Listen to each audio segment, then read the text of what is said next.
Hey, everybody. Welcome into the Fantasy Six Pack YouTube channel for the Week 8 Waiver Wire Show. I'm your host, Dylan Clemons, and I'm here every week giving you my top 6 waiver wire ads. But before I do that, I just want you to remind everybody to please hit that like button. Please subscribe to the channel if you don't already, and hit that bell for notifications so you know when a new video is posted and when we go live. And then head on over to fantasy6pack.net/plans and become an all-access member for just $9.99 a month. You get access to our award-winning rankings, access to our F6P Discord where you get custom advice for your leagues and DFS builds, direct access to our F6P team, and access to our DFS projections and stacking tool. It's great stuff going on over there in that Discord. So that's really where the money's made when we're talking DFS in there. So make sure you head on over there and do that. But without further ado, let's jump into my top 6 plays waiver wire guys of the week. The first one here is Josh Downs. And I know that I have talked about him in the past, but he's still not rostered enough, just 35.3% of leagues. He's quietly snuck his way and become a top 36 wide receiver in fantasy points per game this season, but it's been what we've seen over the past 3 games is what we like. He's scored over 10 half-point PPR fantasy points in 3 straight games, while also seeing 6 targets in each game. Last week, we finally saw the ceiling from him with Gardner Minshew. He caught 5 of his 6 targets for 125 yards and a touchdown, finishing as wide receiver 2 on the week in half-point PPR formats. This offense, guys, it's pretty much hit or miss. We saw Minshew be real bad last week. He was real good this week.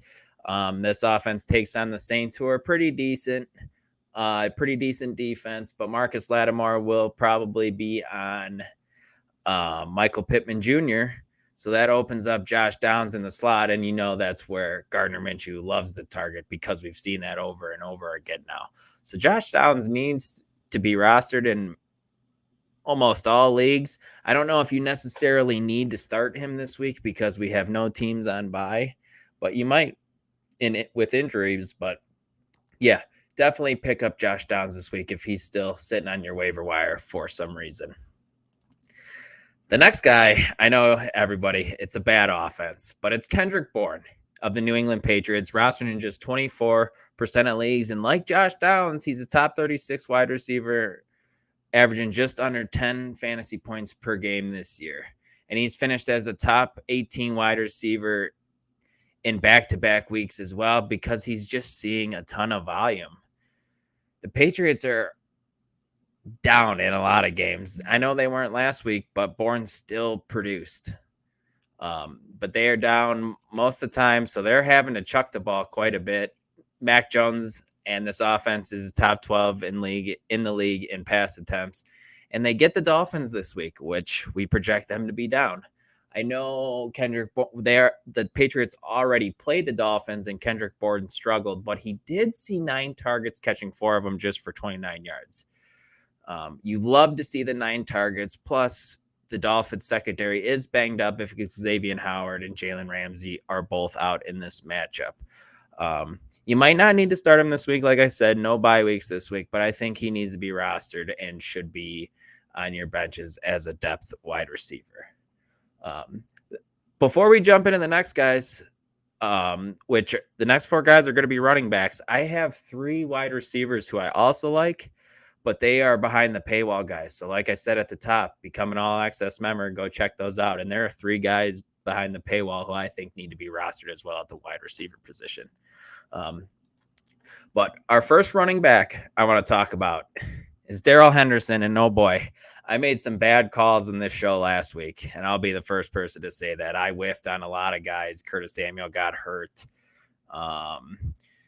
Yeah, I can't remember off the top of my head who else I put in, but it wasn't good, everybody. But I'm glad I didn't put in a Rams running back because I would have been wrong with whoever I picked because they signed Darrell Henderson off of a practice squad, and just all of a sudden he's RB1. He's got 18 carries for 61 yards. Of course, he's not super efficient, but he finds the end zone, so he has a good week. He played 39 snaps to Royce Freeman's 29, and we know that Sean McVay just trusts this guy. We know Darrell Henderson's not flashy. He's just out there plotting around. But if he's going to get that type of volume with Kyron Williams and Ronnie Rivers both on IR and they're going to miss the next 3 games, Darrell Henderson needs to be rostered. And if you're hurting at running backs because you're banged up, you could probably start him on volume alone. He doesn't have a great matchup this week taking on Dallas. We've seen Dallas give up some plays to running backs, but it's not often. But the week after that, he takes on the Packers, who give up the 3rd most fantasy points to running backs. So you can pick him up this week and maybe stash him on your bench for the matchup the following week against the Packers and be feeling pretty good when he's in your starting lineup for that one. The next guy here, Tyjae Spears. And he was my top guy on this list a couple weeks ago before the bye week, and he disappointed. But he still outsnapped Derrick Henry, even though Derrick Henry outplayed him, which you'd expect at this, which is just totally weird. He outsnapped him 31-29. So Spears has a sustained role in this offense. He can catch the ball out of the backfield, and that's what saved his week 6 semi-wise, because he was able to catch a ball and take it 48 yards for a long play. And that's what the Titans need to do. This offense struggles. Get the ball into your better playmakers' hands, and that's what Tyjae Spears is. So why not do that? He's also only rostered in 38.2% of leagues. It's not a great matchup against the Falcons because they are very solid against opposing running backs. But hey, maybe they shut down Derrick Henry and they go to plan B, which is Tyjae Spears, and you screen passes. You get the ball to him on the outside. Maybe you could see him break a big play if he gets the opportunity this week. So I definitely don't hate rostering Tyjae Spears, and at least you're getting a handcuff. And probably one of the best handcuffs you could possibly get, because if Derrick Henry were to go down, Tyjae Spears would get a massive workload. This next guy, I don't love saying this because I recommended Keontae Ingram on this video last week, and obviously it didn't work. Keontae Ingram didn't even play. Emari Demercado dominated the snaps, everybody, playing 53% of the snaps, while Damian Harris was the backup running back, only playing 12. This is just madness because Demercado did nothing last week. He was on the field more than Ingram, but he didn't produce. He only saw 3 carries 2 weeks ago to Ingram's 12. And then this week he gets 13 carries for 58 yards and catches 4 balls out of the backfield, finishing as a top 24 running back. Make it make sense. Like, Demercado does look pretty quick, pretty elusive when he has the ball in his hands, which is nice to see, but it's really hard to trust any running back in this offense if it's not named James Conner, because Conner just can't stay healthy. The next 2 games, too, aren't great for Demercado. He's taken on the Ravens and the Browns, and we've seen what these defenses had done to running backs and done to teams all season. So that's not ideal, but you really could be hurting at the running back position. So Demercado could be worth an ad and could be worth a start in an absolute pinch, but it's getting pretty bleak out there. We're in week 8, and it is getting really thin, especially at the running back position. That's why I wanted to add 4 guys to this video to show you that it's really thin out there, and we should try to add depth while we still can at that position. And that's why this last guy is on the list, Ezekiel Elliott, who surprised me that he's still 43% rostered, because he's kind of disappointed up until the last 2 weeks when he's found the end zone and he's finished as a top 24 guy in back-to-back weeks. Unfortunately, he had played just 21 snaps to Ramondre Stevenson's 39, because Ramondre Stevenson is daddy in this backfield. He's the better player.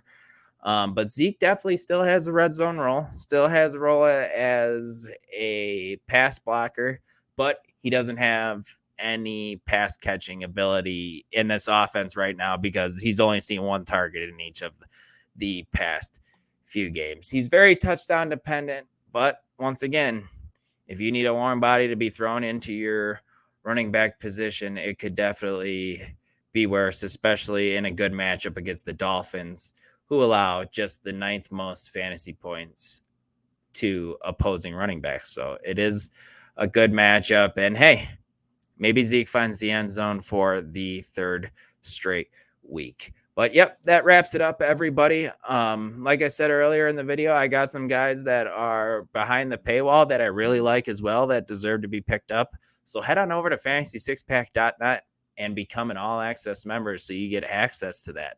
It could be worth it for your rosters. So yeah, please hit that like button. Please subscribe if you haven't already.